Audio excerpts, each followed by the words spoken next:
From KVUE News in Austin, you're watching Texas This Week with Ashley Goodo. Good Sunday morning.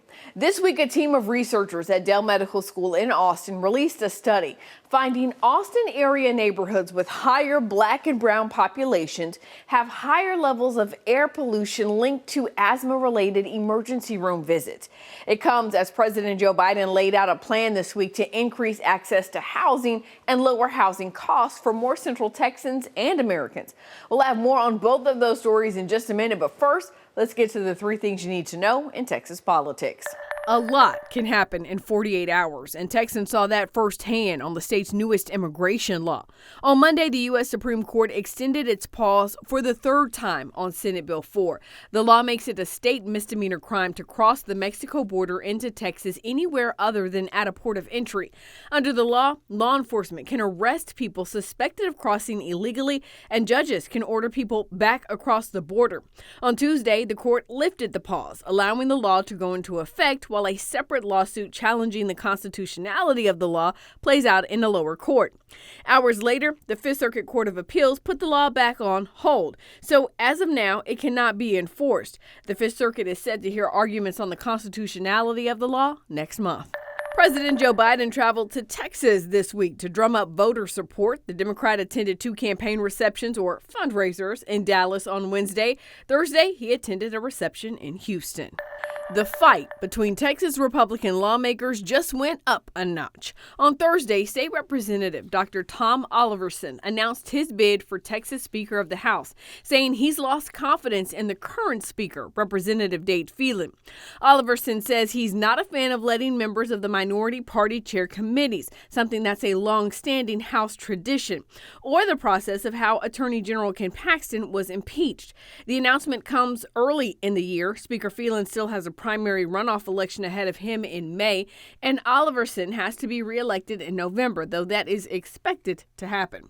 The members of the Texas House elect a speaker on the first day of each regular session. The next session starts January 14th, 2025.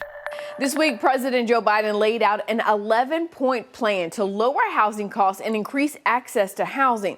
The plan has three main objectives: reduce barriers to home ownership, lower building costs, and lower costs for renters. I talked with Jon Donenberg, the Deputy Director of the National Economic Council at the White House, about the plan. During his State of the Union address, the president called on Congress to take some actions. He detailed those plans even more in Las Vegas this week. Talk to us about what exactly the president wants done. Sure. So, the president understands that housing costs are a real challenge facing folks across the country. And the good news is inflation is falling. And as inflation keeps falling, interest rates should fall, and that should help make mortgages cheaper. But the president is not waiting. And that's why he's calling on Congress to pass this plan. What that plan would do is it would build 2 million new homes, which would help to bring more supply into the system and really over time drive down housing prices.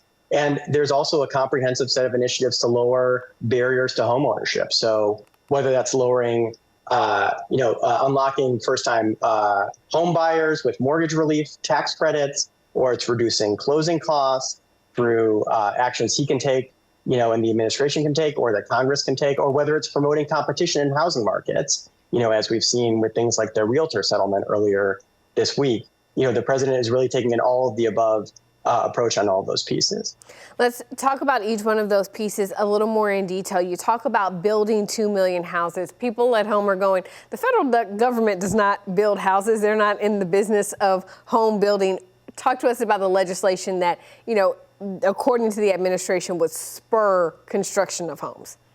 Yeah, of course. So, there is a long record of success of federal state partnership programs where the federal government will help to put up some of the money and then work with states and local governments to help make it, financially attractive proposition for home builders to come in and create new supply. And in fact, that was a very successful policy at the beginning of the Biden administration. When the president came into office, he inherited this problem, which really predates the pandemic, of limited housing supply.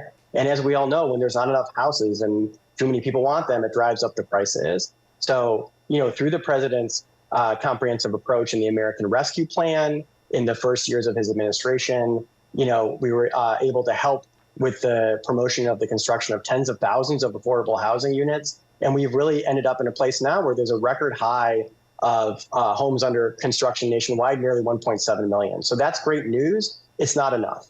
So we know what works, and what works is additional federal support to states and localities to help incentivize homebuyers to build these units. And that's why he's calling on Congress to really put up that money and allow the state governments to work with local governments and to work with homeowners or home buyers, to be able to get them into those homes. First and foremost, tell us a little bit about why your team decided to do this particular study. Sure.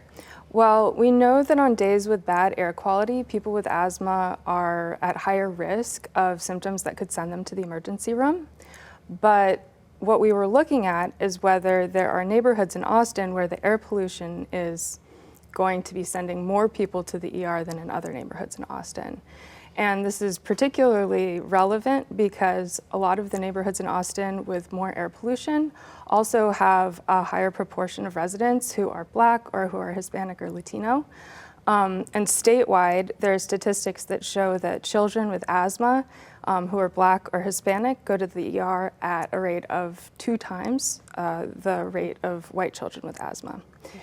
So researchers are still trying to figure out what is causing this gap, and what we found is that neighborhood air pollution could be a big piece of the puzzle. So before we dig into the details, let's talk methodology. How did you guys go about figuring out the air pollution in the neighborhoods across Austin? Right, so we have some models that give us the geographic distribution of air pollution neighborhood by neighborhood.